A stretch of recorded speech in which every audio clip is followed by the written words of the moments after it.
ना हम गिरते,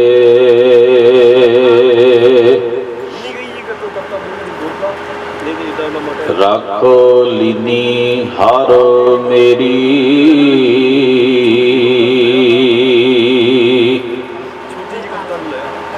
जन के चरण वसै मेरा हियर,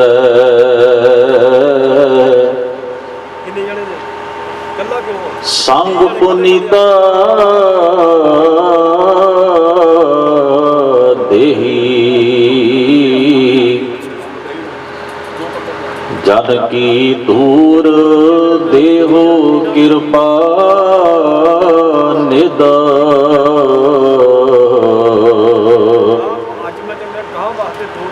नानक कै सुख ही,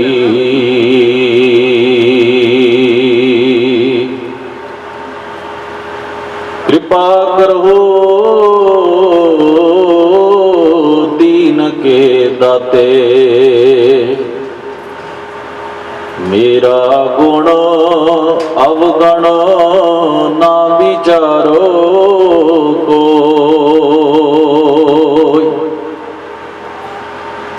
माटी का क्या तो पै स्वामी, मानस की गत यही, माटी का क्या तो पै स्वामी, मानस की गत यही।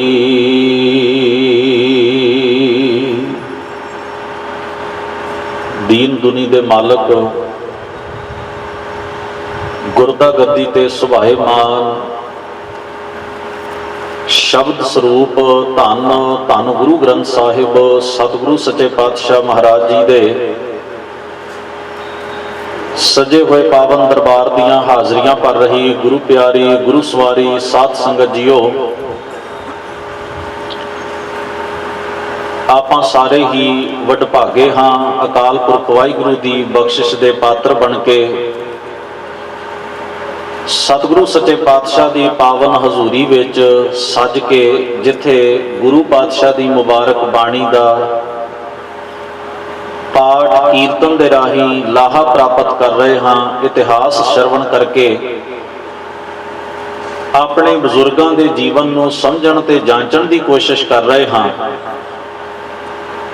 सतगुरु महाराज के मुबारक दरबार विच बैठ के आपां अपने उन्हां महान बजुर्गों दीयां करनियां नूं भी चेते कर रहे हाँ, जिन्हां ने असूलां दी खातर आज़ादी दी खातर अपनी कौम की होंद की खातर अते साडे भविख की खातर अपना आप कुर्बान कर दिता।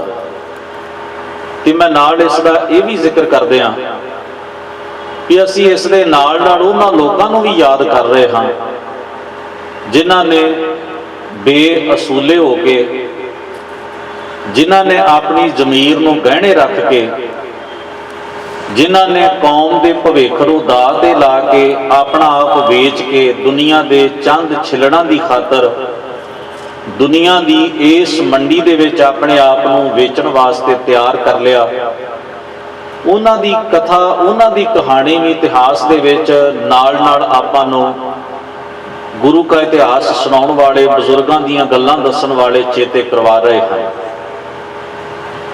सुआओ जिथे आप जी ने अपने नगर दे बड़े सूझवान कवीशर वीर भाई सरबजीत सिंह जी तिन्हां दे जथे पासों शहीद सरदार श्याम सिंह जी अटारी तिन्हां दे जीवन बाबत इतिहास दीयां कुछ परतां उन्होंने अपने नाल खोलियां ने। आप जी ने बड़ी एकाग्रता सहित श्रवण कीता है। नीयत कीते हुए समय विच रहिंदियां होइयां गुरु महाराज की मुबारक बाणी ते अपने पुरखियां दीयां करनियां नूं चेते करन दा यतन करिए। गुरमत विचारां की आरंभता करन तो पहलां आप समूह संगत बड़ी रहमत करदियां होइयां बुलंद आवाज़ विच फतेह बुलाओ। आखो जी वाहिगुरू जी का खालसा वाहिगुरू जी की फतेह। ਗੁਰੂ ਪਿਆਰਿਓ, ਜੋ ਵੀ ਬੰਦਾ ਇਸ ਸੰਸਾਰ ਤੇ ਆਉਂਦਾ ਹੈ, ਆਪਣੇ ਜੀਵਨ ਦਾ ਸਮਾਂ ਪੂਰਾ ਕਰਦਿਆਂ ਅਖੀਰ ਉਸਨੇ ਇਸ ਸੰਸਾਰ ਤੋਂ ਚਲੇ ਜਾਣਾ। ਜਿਸ ਦਾ ਜਨਮ ਹੋਇਆ ਉਸਨੇ ਅਖੀਰ ਮਰਨਾ ਜ਼ਰੂਰ ਹੈ। ਜਿਹੜੀ ਚੀਜ਼ ਘੜੀ ਗਈ ਉਸਨੇ ਭੱਜ ਜਾਣਾ ਹੈ, ਜਿਹੜੀ ਉਸਰੀ ਹੈ ਉਸਨੇ ਢਹਿ ਜਾਣਾ ਹੈ, ਜਿਹੜੀ ਪੈਦਾ ਹੋਈ ਉਸਨੇ ਖਤਮ ਹੋ ਜਾਣਾ। ਪਰ ਕਿਸੇ ਦੇ ਜਨਮ ਨੂੰ ਤੇ ਕਿਸੇ ਦੀ ਮੌਤ ਨੂੰ ਇਤਿਹਾਸ ਵਿੱਚ ਥਾਂ ਮਿਲ ਜਾਏ, ਇਹ ਬੜੀ ਵੱਡੀ ਗੱਲ ਹੁੰਦੀ ਹੈ। ਅਸੀਂ ਬੜੇ ਮਹਾਨ ਲੋਕਾਂ ਦੇ ਜਨਮ ਦੇ ਸਮੇਂ ਨੂੰ ਇਤਿਹਾਸ ਵਿੱਚ ਚੇਤੇ ਕਰਦੇ ਹਾਂ, ਜਾਂ ਉਹਨਾਂ ਦਾ ਇਸ ਸੰਸਾਰ ਤੋਂ ਤੁਰ ਜਾਣ ਦਾ ਸਮਾਂ ਜਿਹੜਾ ਉਹਨੂੰ ਬੜੇ ਮਾਣ ਨਾਲ ਯਾਦ ਕਰਦੇ ਹਾਂ ਕਿ ਫਲਾਂ ਮਨੁੱਖ ਇਸ ਸੰਸਾਰ ਵਿੱਚ ਇੰਨੇ ਸਮੇਂ 'ਚ ਪੈਦਾ ਹੋਇਆ, ਫਲਾਂ ਮਨੁੱਖ ਇਸ ਸੰਸਾਰ ਵਿੱਚ ਇਸ ਤਰ੍ਹਾਂ ਦੁਨੀਆ ਤੋਂ ਰੁਖਸਤ ਹੋਇਆ। ਅਣਗਿਣਤ ਲੋਕ ਰੋਜ਼ਾਨਾ ਪੈਦਾ ਹੁੰਦੇ ਨੇ, ਅਣਗਿਣਤ ਲੋਕ ਮਰ ਖੱਪ ਜਾਂਦੇ ਨੇ। ਥੋੜੇ ਸਮੇਂ ਬਾਅਦ ਸੰਬੰਧੀ ਪਰਿਵਾਰ ਵਾਲੇ ਵੀ ਹੌਲੀ ਹੌਲੀ ਆਪਣੇ ਪਰਿਵਾਰ ਦੇ ਮੈਂਬਰਾਂ ਨੂੰ ਭੁੱਲਣਾ ਸ਼ੁਰੂ ਹੋ ਜਾਂਦੇ ਨੇ। ਜ਼ਿੰਦਗੀ ਦੀ ਤੋਰ ਅੱਗੇ ਤੁਰ ਪੈਂਦੀ ਹੈ।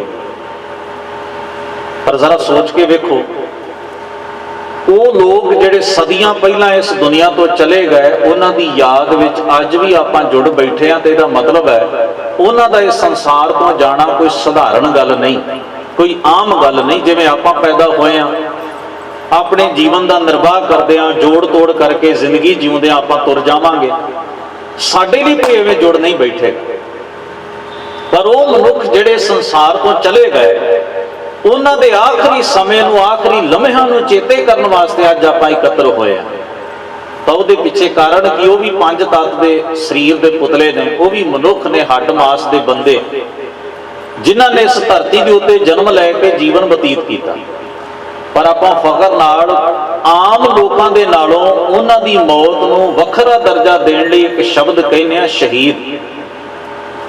ਇਹ ਸ਼ਹੀਦ ਸ਼ਬਦ ਜਿਹੜਾ ਇਹ ਚੇਤੇ ਕਰਾਉਂਦਾ ਹੈ ਕਿ ਉਹਨਾਂ ਦਾ ਮਰਨਾ ਸਧਾਰਨ ਨਹੀਂ, ਉਹਨਾਂ ਦਾ ਦੁਨੀਆ ਤੋਂ ਜਾਣਾ ਆਮ ਗੱਲ ਨਹੀਂ, ਬੜੀ ਖਾਸ ਗੱਲ ਹੈ। ਉਹ ਖਾਸ ਗੱਲ ਕੀ ਹੈ? ਮੈਂ ਇੱਕ ਉਦਾਹਰਣ ਤੁਹਾਡੇ ਨਾਲ ਸਾਂਝੀ ਕਰਦਾ। ਸਾਡੇ ਇੱਕ ਬੜੇ ਵਿਦਵਾਨ ਸੱਜਣ ਨੇ, ਪ੍ਰੋਫੈਸਰ, ਉਹਨਾਂ ਨੇ ਪੰਜਾਬ ਯੂਨੀਵਰਸਿਟੀ ਦੇ ਵਿੱਚ ਪੜ੍ਹਾਇਆ, ਸਰਦਾਰ ਗੁਰਦਰਸ਼ਨ ਸਿੰਘ ਜੀ। ਉਹਨਾਂ ਨੂੰ ਅਮਰੀਕਾ ਦੀ ਸ਼ਿਕਾਗੋ ਯੂਨੀਵਰਸਿਟੀ ਦੇ ਵਿੱਚੋਂ ਇੱਕ ਲੈਟਰ ਆਉਂਦਾ ਹੈ, ਚਿੱਠੀ ਆਉਂਦੀ ਹੈ ਕਿ ਅਸੀਂ ਤੁਹਾਨੂੰ ਇੱਕ ਲੈਕਚਰ ਦੇਣ ਵਾਸਤੇ ਇੱਥੇ ਸੱਦਣਾ ਚਾਹੁੰਦੇ ਹਾਂ, ਤੁਸੀਂ ਸਾਡੀ ਯੂਨੀਵਰਸਿਟੀ ਦੇ ਵਿੱਚ ਆ ਕੇ ਲੈਕਚਰ ਦਿਓ। ਤੇ ਲੈਕਚਰ ਦਾ ਵਿਸ਼ਾ ਹੋਏਗਾ ਕਿ ਸਿੱਖੀ ਦੇ ਵਿੱਚ, ਸਿੱਖ ਧਰਮ ਦੇ ਵਿੱਚ ਸ਼ਹੀਦ ਕਿਹਨੂੰ ਕਿਹਾ ਜਾਂਦਾ ਹੈ। ਤੇ ਨਾਲ ਹੀ ਜ਼ਿੰਮੇਵਾਰ ਸੱਜਣ ਨੇ ਚਿੱਠੀ ਦੇ ਵਿੱਚ ਇਹ ਗੱਲ ਲਿਖੀ ਵੀ ਸਾਡੀ ਯੂਨੀਵਰਸਿਟੀ ਦੇ ਵਿੱਚ ਬਾਕੀ ਧਰਮਾਂ ਦੇ ਵਿਦਵਾਨ, ਫਿਲਾਸਫਰ ਆ ਕੇ ਗਾਏ ਬਗਾਏ ਲੈਕਚਰ ਦਿੰਦੇ ਰਹਿੰਦੇ, ਇੱਥੇ ਮੌਲਵੀ ਬੁਲਾਣੇ ਵੀ ਆਉਂਦੇ ਨੇ, ਇਸਲਾਮ ਦੇ ਸਕਾਲਰ ਵੀ ਆਉਂਦੇ ਨੇ। ਉਹਨਾਂ ਇਸਲਾਮ ਦੇ ਵਿਦਵਾਨਾਂ ਦੇ ਕੋਲੋਂ ਅਸੀਂ ਸ਼ਹੀਦਾਂ ਬਾਰੇ ਸੁਣਿਆ, ਕਿਉਂਕਿ ਸ਼ਹੀਦ ਸ਼ਬਦ ਜਿਹੜਾ ਇਹ ਉਹਨਾਂ ਦੀ ਦੇਣ ਹੈ, ਚੇਤੇ 'ਚ ਰੱਖਿਓ, ਉਹਨਾਂ ਦੇ ਕਲਚਰ ਵਿੱਚੋਂ ਸਾਡੇ 'ਚ ਆਇਆ। ਸਾਡੇ ਤੋਂ ਪਹਿਲਾਂ ਸ਼ਹੀਦ ਸ਼ਬਦ ਉਹਨਾਂ ਨੇ ਵਰਤਣਾ ਸ਼ੁਰੂ ਕਰ ਦਿੱਤਾ ਸੀ। ਤੇ ਚਿੱਠੀ ਲਿਖਣ ਵਾਲੇ ਯੂਨੀਵਰਸਿਟੀ ਦੇ ਜ਼ਿੰਮੇਵਾਰ ਸੱਜਣ ਨੇ ਆਖਿਆ ਵੀ ਅਸੀਂ ਮੁਸਲਮਾਨ ਸਕਾਲਰਾਂ ਦੇ ਕੋਲੋਂ ਸ਼ਹੀਦ ਬਾਰੇ ਲੈਕਚਰ ਸੁਣਿਆ, ਜੇ ਤੁਹਾਡੀ ਵਿਆਖਿਆ ਵੀ ਉਹਨਾਂ ਵਰਗੀ ਹੈ ਤੇ ਫਿਰ ਤੁਹਾਨੂੰ ਆਉਣ ਦੀ ਲੋੜ ਨਹੀਂ, ਅਸੀਂ ਸੁਣੀ ਹੋਈ ਹੈ। ਤੇ ਜੇ ਤੁਸੀਂ ਕੁਝ ਵੱਖਰਾ ਕਹਿਣਾ ਵੀ ਸਿੱਖਾਂ ਵਿੱਚ ਸ਼ਹੀਦ ਦਾ ਅਰਥ ਕੁਝ ਵੱਖਰਾ ਹੁੰਦਾ ਹੈ, ਤੁਹਾਡੇ ਸ਼ਹੀਦਾਂ ਨੇ ਕੁਝ ਵੱਖਰਾ ਦਰਜਾ ਇਤਿਹਾਸ ਵਿੱਚ ਪੈਦਾ ਕੀਤਾ ਹੈ, ਕੋਈ ਵੱਖਰੀ ਥਾਂ ਬਣਾਈ ਹੈ, ਫਿਰ ਤੁਹਾਨੂੰ ਜੀ ਆਇਆਂ, ਤੁਸੀਂ ਆ ਕੇ ਆਪਣਾ ਲੈਕਚਰ ਦਿਓ ਤੇ ਸਾਨੂੰ ਦੱਸੋ ਵੀ ਸਿੱਖ ਧਰਮ ਦੇ ਵਿੱਚ ਸ਼ਹੀਦ ਸ਼ਬਦ ਦਾ ਮਤਲਬ ਕੀ ਹੈ ਤੇ ਤੁਹਾਡੇ ਸ਼ਹੀਦ ਦਰਜੇ ਦਾ ਅਰਥ ਕੀ ਹੈ ਸਿੱਖੀ ਦੇ ਵਿੱਚ। ਉਹ ਕਹਿੰਦੇ ਨੇ, ਮੈਂ ਉਹਨਾਂ ਨੂੰ ਜਵਾਬੀ ਚਿੱਠੀ ਲਿਖ ਭੇਜੀ ਕਿ ਮੈਂ ਉਹਨਾਂ ਵਰਗੀ ਗੱਲ ਨਹੀਂ ਕਰਾਂਗਾ, ਮੈਂ ਉਹਨਾਂ ਤੋਂ ਵੱਖਰੀ ਗੱਲ ਕਰਾਂਗਾ, ਸਾਡੇ ਵਿੱਚ ਸ਼ਹੀਦ ਹੋਣ ਦਾ ਅਰਥ ਵੱਖਰਾ ਹੈ। ਕਹਿੰਦੇ ਉਹਨਾਂ ਨੇ ਮੈਨੂੰ ਵੈਲਕਮ ਲੈਟਰ ਭੇਜ ਦਿੱਤਾ ਵੀ ਤੁਹਾਨੂੰ ਜੀ ਆਇਆਂ, ਤੁਸੀਂ ਆਓ ਤੇ ਸਾਡੇ ਨਾਲ ਆ ਕੇ ਗੱਲਬਾਤ ਕਰੋ। ਅਸੀਂ ਇਸ ਤਰ੍ਹਾਂ ਬੈਠੇ ਸਾਂ। ਮੈਂ ਉਹਨਾਂ ਨੂੰ ਪੁੱਛਿਆ, ਮੈਂ ਕਿਹਾ ਡਾਕਟਰ ਸਾਹਿਬ ਤੁਸੀਂ ਉੱਥੇ ਜਾ ਕੇ ਫਿਰ ਕੀ ਲੈਕਚਰ ਦਿੱਤਾ? ਬੜੀ ਕਮਾਲ ਦੀ ਗੱਲ ਉਹਨਾਂ ਨੇ ਕਹੀ। ਕਹਿਣ ਲੱਗੇ, ਇਸਲਾਮ ਦੇ ਵਿੱਚ ਜਿਹੜੇ ਬੰਦੇ ਨੇ ਧਰਮ ਦੀ ਖਾਤਰ ਮਰਨਾ ਹੋਵੇ ਨਾ, ਉਹਨੂੰ ਸਭ ਤੋਂ ਪਹਿਲਾਂ ਮੁੱਲਾਂ ਤੇ ਮੁਲਾਣੇ ਪਾਣ ਚੜਾਉਂਦੇ ਨੇ, ਇਹ ਦੱਸਦੇ ਨੇ ਵੀ ਜੇ ਤੂੰ ਮਜ਼ਹਬ ਦੀ ਖਾਤਰ ਆਪਣਾ ਆਪ ਕੁਰਬਾਨ ਕੀਤਾ ਤੇ ਤੂੰ ਸਿੱਧਾ ਹੀ ਜੰਨਤ ਵਿੱਚ ਜਾਏਗਾ। ਜੰਨਤ ਮਤਲਬ ਸਮਝਦੇ ਹੋ ਸਵਰਗ। जे तू धर्म की खातर मरेगा तो तू स्वर्ग में जाएगा, उत्थे तैनू 72 हूरां मिलणगियां, उत्थे तेरी बड़ी सेवा होएगी ते तैनू बहुत उच्चे पीरां वर्गे रुतबे दे के सन्मानिया जाए। तैनू दोजक की अग विच, नरक की अग विच सड़ना नहीं पवे ते स्वर्ग की लालसा ते जो जिहड़ा नक्शा जन्नत का मुलाणिया ने खिंचिया हुंदा है उहदे मुताबिक फिर उहदे दिमाग 'च गल फिट हो जाती है भी जिंदगी दे विच जे आपां 40 साल नहा लेने तो क्यों ना मजहब की खातर लड़के मर जाइए तो गांह जाके स्वर्ग मिलेगा। तो मुल्ला मुलाणे कहते हैं पाक कुरान विच लिखिया है, शरीयत हदीस कहती है कि जिहड़ा बंदा मजहब लई कुर्बान हो जाए उन्होंने अगे जाके जन्नत नसीब हुंदी है, स्वर्ग मिलता है। तो डॉक्टर साहब कहने लगे, मैं उत्थे जाके क्या भी वो जिम्मेवार सज्जन बैठे सी, मैं उन्होंने पूछा इहो ही सुनिया तुसां? कहते हाँ इहो ही सुनिया। कहने लगे हुण मैं सिक्खी की व्याख्या करनी, उन्होंने ध्यान नाल सुनियो। गुरु नानक महाराज सच्चे पातशाह ने अपनी संगत विच आउण वाले सिख नूं आख्या कि मैं तैनूं ना स्वर्गां की टिकट देनी है, ना मैं तैनूं जन्नत के लारे लाउणे ने, ते ना ही मैं तेरे पाप कट्टण की गवाही भरनी है। ते आउण वाला जिहड़ा श्रद्धालु से हैरान हो गया, आख्या बाबा जे तू मेरे लिए जन्नत ते स्वर्ग का दावा नहीं करता फिर मैं तेरे को लैण की आवां? गुरु नानक महाराज ने मुस्कुरा के आख्या मैं तेरा जीवन ही स्वर्ग वर्गा कर देना, मैं तेरी जिंदगी ही सच नाल भर देनी है। तू जिथे कदम रखेगा वो थां मुकद्दस हो जाएगी। चेते विच रखी मैं स्वर्ग के लालच वास्ते तेनों सिक्खी नहीं देनी, जां नरक के डर करके मैं तेनों सिक्खी नहीं पढ़ाउणी। मैं तेरी सुरत विचों नरक का डर ही कढ़ देना है ते स्वर्ग का लालच ही कढ़ देना। साहब सतगुरु की संगत विच की पढ़ाया गया? कवन नरक क्या सुर्ग बिचारा संतन दो राधे, हम काहू की कान ना कढ़ते अपने गुर प्रसादे। केड़ा नरक केड़ा स्वर्ग? मैं किसी स्वर्ग की इच्छा करके कोई चंगा कर्म नहीं कर रहा, ना मैं किसी नरक के डर करके कोई कर्म कर रहा, ना मैनू किसी चीज़ का डर है तो ना किसी चीज़ का लालच है। कवन नरक क्या सुर्ग बिचारा संतन दो राधे, हम काहू की कान ना कढ़ते अपने गुर प्रसादे। दूजा नुकता उन्होंने कहा, कहने लगे भी मैं दूजा ख्याल यह दिता, दुनिया का कोई ऐसा मजहब नहीं जिहड़ा मुक्ति की गल नहीं करता। सिक्खी भी मुक्ति की गल करती है। दुनिया के हर मजहब के लोगों ने मुक्ति लैण के अपने अपने राह चुने हुए, जिवें इस्लाम के विश्वास ने, यहूदियों के विश्वास ने, क्रिश्चनां के विश्वास ने, हिंदू सज्जनां के विश्वास ने। उन्होंने बनाए ने ना भी बंदे का इत्थे संस्कार करो तो मुक्त हो जाएगा। कमाल की खेड यह है भी पुजारी ने इहो इहो जे सिस्टम घड़े। उन्हें आख्या भी जे बंदा आखिरी उम्र च होवे ना उन्होंने पता लग जाए, समझ आ जाए भी हुण मैं बहुता चिर नहीं जीना, तो उन्होंने चाहिए कांशी या किसी होर तीरथ उत्ते आके अपने प्राण त्याग दे, जिहड़ा इत्थे मरेगा स्वर्ग जाएगा। तो किसी ने आख्या पंडित जी जिहड़ा बंदा आ ही ना सकिया मौत का की पता है, इसका कोई समा निश्चित थोड़ी है भी जे कल मरना है तो बंदा अज टिकट कटाए तो पहुँच जाए भी मैं कल मर जाना। उन्हें आख्या वह भी राह है, जे वो इत्थे आके मर नहीं सकता तो वो शरीर का संस्कार इत्थे लिया के कर दो तां भी मुक्त हो जाएगा। तो अगला सवाल खड़ा होया, कहने लगे भी एडी दूरों बंदा लाश चुक के लियाए, मृतक शरीर में लियाए संभव नहीं। जे शरीर भी ना लिया जा सके तो की किया जा सकता है? उन्हें आख्या वो अस्थियां तो लिया सकते हो ना, वो लिया के गंगा च पा दो, इन्ने नाल भी काम चल जाएगा। तो कमाल है भी उन्हें इत्थे ही गल नहीं, उन्हें चौथी ऑप्शन भी दी। उन्हें आख्या जे तो हथों दी अस्थियां भी नहीं ना आउंदियां, घट्टो घट्ट साडे कोलों दी क्रिया तो करवा सकते हो ना, आके पूजा तो करा सकते हो ना, साडे कोलों वही करवा लियो, इन्ने नाल ही डंग सर जाएगा। वो ऑप्शनां दिंदा गया। पिछे भावना की खड़ी सी मुक्ति।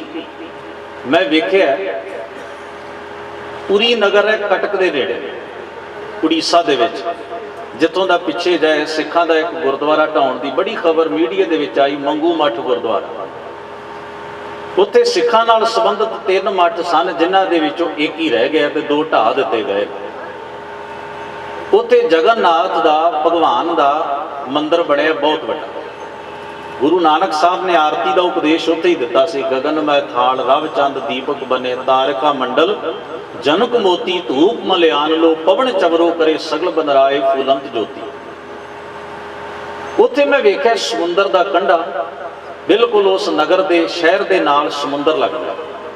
ਸਮੁੰਦਰ ਦੇ ਕੰਢੇ ਦੇ ਉੱਤੇ ਅਸੀਂ ਘੁੰਮਣ ਚਲੇ ਗਏ ਤੇ ਉੱਥੇ ਬਹੁਤ ਸਾਰੇ ਸ਼ਮਸ਼ਾਨ ਭੂਮੀ ਵਰਗੀ ਥਾਂ ਬਣੀ ਹੋਈ ਹੈ ਤੇ ਉੱਥੇ ਲੋਕਾਂ ਦੇ ਸੰਸਕਾਰ ਕੀਤੇ ਜਾਂਦੇ ਨੇ। ਔਰ ਚਿਖਾ ਬੜੇ ਅਜੀਬ ਢੰਗ ਨਾਲ ਚੁਣੀ ਜਾਂਦੀ, ਬੰਦੇ ਨੂੰ ਇਸ ਤਰ੍ਹਾਂ ਚੌਂਕੜੀ 'ਚ ਹੀ ਬਿਠਾ ਕੇ ਤੇ ਉਹਦੇ ਆਲੇ ਦੁਆਲੇ ਚਿਖਾ ਚੁਣ ਕੇ ਲੱਕੜਾਂ ਚਿਣ ਕੇ ਤੇ ਉਹਨੂੰ ਅੱਗ ਲਾ ਦਿੱਤੀ ਜਾਂਦੀ ਹੈ। ਜਦੋਂ ਅਸੀਂ 10-15 ਸਿਵੇ ਬਲਦੇ ਹੋਏ ਵੇਖੇ ਤੇ ਅਸੀਂ ਬੜੇ ਹੈਰਾਨ ਹੋਏ। ਜਿਹੜਾ ਸੱਜਣ ਸਾਨੂੰ ਲੈ ਕੇ ਗਿਆ ਸੀ ਉਹਨੂੰ ਪੁੱਛਿਆ, ਇੰਨੀਆਂ ਮੌਤਾਂ ਹੋ ਜਾਂਦੀਆਂ ਨੇ ਸ਼ਹਿਰ 'ਚ? ਉਹ ਹੱਸ ਪਿਆ, ਕਹਿਣ ਲੱਗੇ ਸਾਰੇ ਇੱਥੋਂ ਦੇ ਨਹੀਂ, ਇਹ ਬਾਹਰੋਂ ਲਿਆਂਦੇ ਗਏ ਨੇ।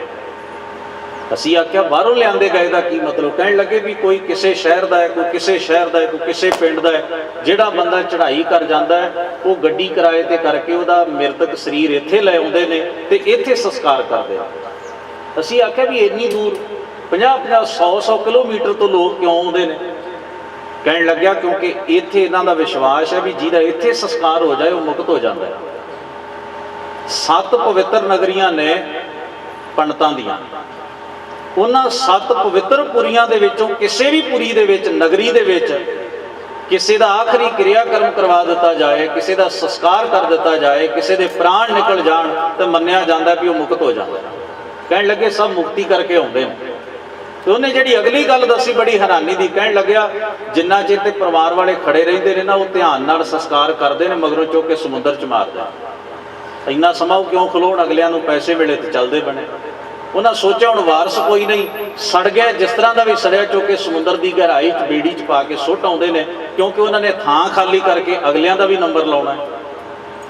ਹੁਣ ਇਹ ਵਿਸ਼ਵਾਸ ਕੀ ਹੈ? ਮੁਕਤੀ ਵਾਸਤੇ, ਵੀ ਮਰਨ ਤੋਂ ਬਾਅਦ ਸਾਨੂੰ ਮੁਕਤੀ ਮਿਲ ਜਾਏਗੀ। ਡਾਕਟਰ ਸਾਹਿਬ ਕਹਿਣ ਲੱਗੇ, ਮੈਂ ਉਹਨਾਂ ਨੂੰ ਕਿਹਾ ਵੀ ਗੁਰੂ ਨਾਨਕ ਦੇ ਘਰ ਦੀ ਆਵਾਜ਼ ਸੁਣੋ। ਇੱਥੇ ਸਤਿਗੁਰੂ ਦੀ ਬਾਣੀ ਵਿੱਚ ਇੱਕ ਵਾਕ ਹੈ ਸਾਡੇ ਭਗਤ ਸਾਹਿਬਾਨ ਦਾ, ਭਗਤ ਨਾਮਦੇਵ ਜੀ ਦਾ। ਉਹਨਾਂ ਨੇ ਆਖਿਆ, ਮੂਏ ਹੋਏ ਜੋ ਮੁਕਤ ਦੇਹੋਗੇ, ਮੁਕਤ ਨਾ ਜਾਣੈ ਕੋਈ ਲਾ। ਹੇ ਮੇਰੇ ਮਾਲਕ, ਹੁਣ ਵੇਖੋ ਨਾ, ਆਪਾਂ ਮਜ਼ਦੂਰ ਬੰਦਾ ਲਿਆਈਏ ਮਜ਼ਦੂਰੀ ਕਰਨ ਵਾਸਤੇ, ਉਹ ਸਵੇਰ ਤੋਂ ਸ਼ਾਮ ਤੱਕ ਆਪਣਾ ਕੰਮ ਕਰਦਾ ਤੇ ਆਪਾਂ ਉਹਨੂੰ ਇਹ ਕਹਿ ਦਈਏ ਵੀ ਤੂੰ ਅਗਲੇ ਜਨਮ ਵਿੱਚ ਸਾਡੇ ਕੋਲੋਂ ਮਜ਼ਦੂਰੀ ਲੈ ਲਈ, ਕਿ ਹੁਣ ਤੂੰ ਛੱਡ ਦੇ, ਅਗਲੇ ਜਨਮ ਵਿੱਚ ਦੇ ਦਿਆਂਗੇ। ਅਗਲਾ ਕਹੇਗਾ ਜੀ ਕੰਮ ਹੁਣ ਕੀਤਾ ਤੇ ਪੈਸੇ, ਪਸੀਨਾ ਮੁੜਕਾ ਸੁੱਕਣ ਤੋਂ ਪਹਿਲਾਂ ਮੇਰੇ ਪੈਸੇ ਦੇ ਦਿਓ, ਮੈਂ ਦੁਬਾਰਾ ਗੇੜਾ ਨਹੀਂ ਮਾਰਨਾ। ਸਾਨੂੰ ਹੀ ਕੋਈ ਕਹਿ ਦੇਵੇ, ਸਾਨੂੰ ਆਪਾਂ ਨੌਕਰੀਆਂ ਕਰਦੇ ਆ, ਕੰਮ ਕਰਦੇ ਆ, ਖੇਤੀ ਕਰਦੇ ਆ, ਸਾਨੂੰ ਕੋਈ ਆੜਤੀ ਆਖੇ ਵੀ ਅਗਲੇ ਜਨਮ 'ਚ ਦਿਆਂਗੇ, ਪੈਸੇ ਲੈ ਲਿਓ, ਆਪਾਂ ਮੰਨਦੇ ਹਾਂ ਗੱਲ? ਨਹੀਂ ਨਾ ਮੰਨਦੇ।